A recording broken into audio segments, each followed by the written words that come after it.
किसी की हत्या हुई तो उसको चोर साबित कर दो, किसी की हत्या हुई है तो उसको शराब माफिया साबित कर दो, किसी की हत्या हुई है तो आत्महत्या साबित कर दो। करके ही अपराधी तय करती है और जाति देख करके ही वो जेल, बेल और न्याय की बात समाज के लिए काम करता था, गरीबी से जी रहा था। आप उनकी हत्या को आप कह रहे हैं कि शराब माफिया है ये।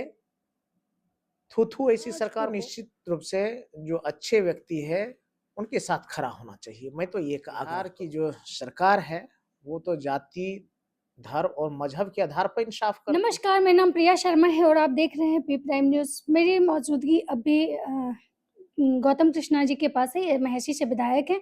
मैं इनसे बात करूँगी कि बंटी यादव की हत्या को लेके जो है काफ़ी मतलब माहौल गर्म है, लेकिन वहीं पे पुलिस प्रशासन जो है अब ये कह रही है कि बंटी यादव निर्दोष नहीं थे। वो कोई देह व्यापार को लेके आवाज़ नहीं उठा रहे थे, बल्कि वो भी उसी में इन्वॉल्व थे और आपसी विवाद की वजह से उनकी हत्या हुई है। मैं बात करूँगी कि आखिर ये क्या कहना चाहेंगे? सबसे पहले स्वागत है।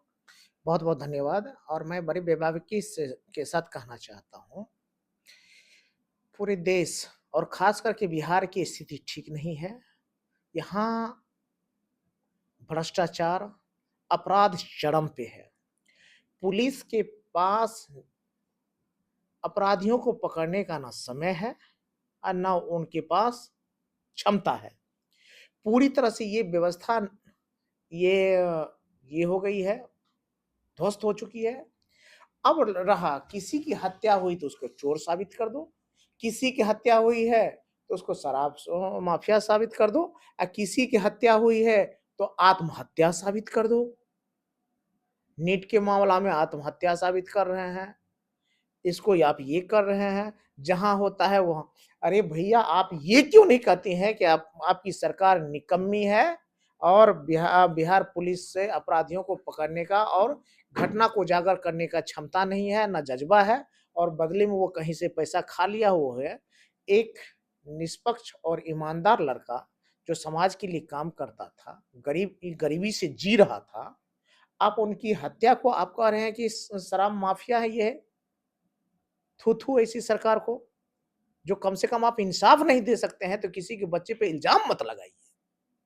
सर, सवाल ये भी आ रहा है कि जो सेक्स रैकेट को उजागर किया और जिस से उनके झगड़े हुए थे, जिन लोगों ने उनको किडनैप करके ले गया, कहा जा रहा है कि वो भी उसमें इन्वॉल्व थे, लेकिन परिवार का कहना है कि मेरा बेटा जो है बहुत ही मतलब शांत स्वभाव का था, कुछ ऐसा नहीं था। निश्चित रूप से, क्योंकि बिहार की जो सरकार है वो तो जाति, धर्म और मजहब के आधार पर इंसाफ करती है। अब इससे ज्यादा मैं क्या कहूँ।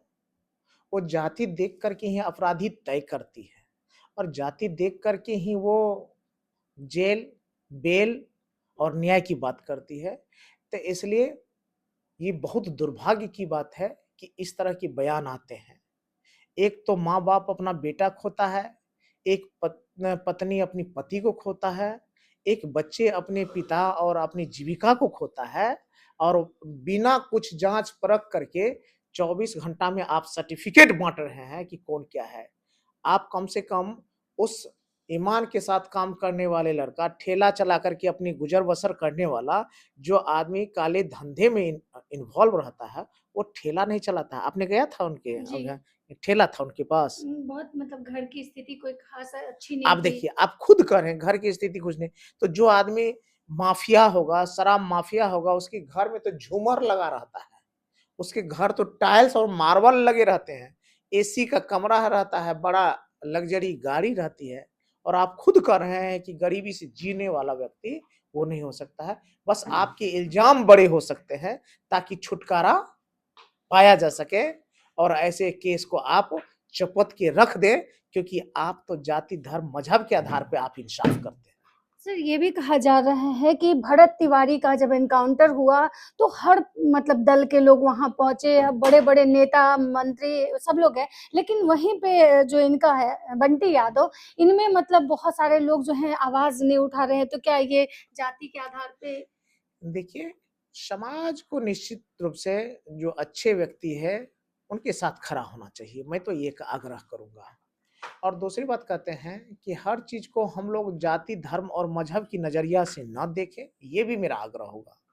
क्योंकि जब आप जाति, धर्म, मज़हब का चश्मा लगा लेते हैं, तो दूसरे की अच्छाई भी हमें बुराई की तरह नज़र आने लगती है। अगर बंटी यादव जी एक गरीब परिवार से जन्म लेकर के ठेला पर फ़ास्ट फ़ूड का यही ना फ़ास्ट फ़ूड का जैसे हम तो जी। नहीं गए, हम तो अभी जाएँगे, उस पे अपन जीवन यापन कर रहा है, तो लानत है इस तरह के आरोप लगाने वाले को। लानत है ऐसे लोगों को जो इस नज़रिया से देख रहा है ये किस जाति और धर्म और मज़हब का व्यक्ति था।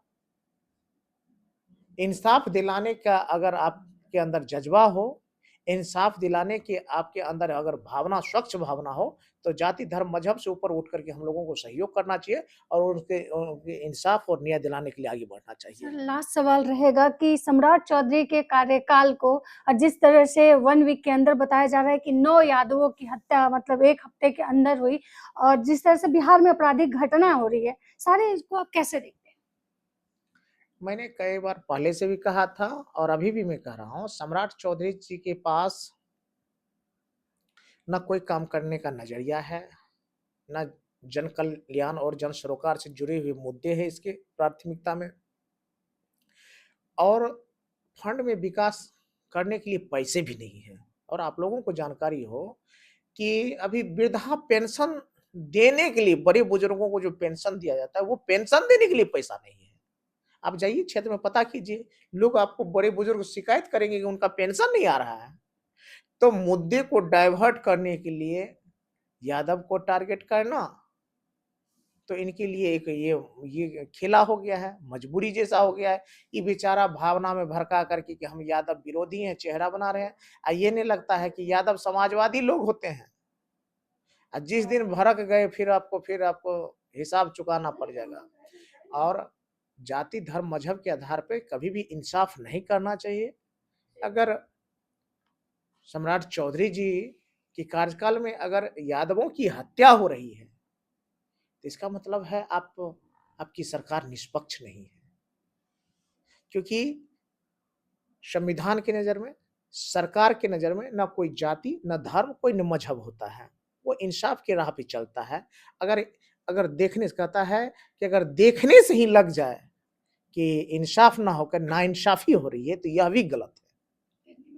तो आप देख रहे थे कि हमारे साथ बात कर रहे थे महेशी से विधायक गौतम कृष्ण और इन्होंने कहा कि जिस तरह से अगर इस तरह की घटनाएँ हो रही है, वो कहीं न कहीं मतलब निंदनीय है और जिस तरह से बंटी यादव पे आरोप लग रहे हैं, वो भी कहीं न कहीं बहुत ही दुर्भाग्यपूर्ण है। बाकी पूरी वीडियो को लेके आपकी क्या राय है, अपनी राय कमेंट में ज़रूर दें। नमस्कार, धन्यवाद।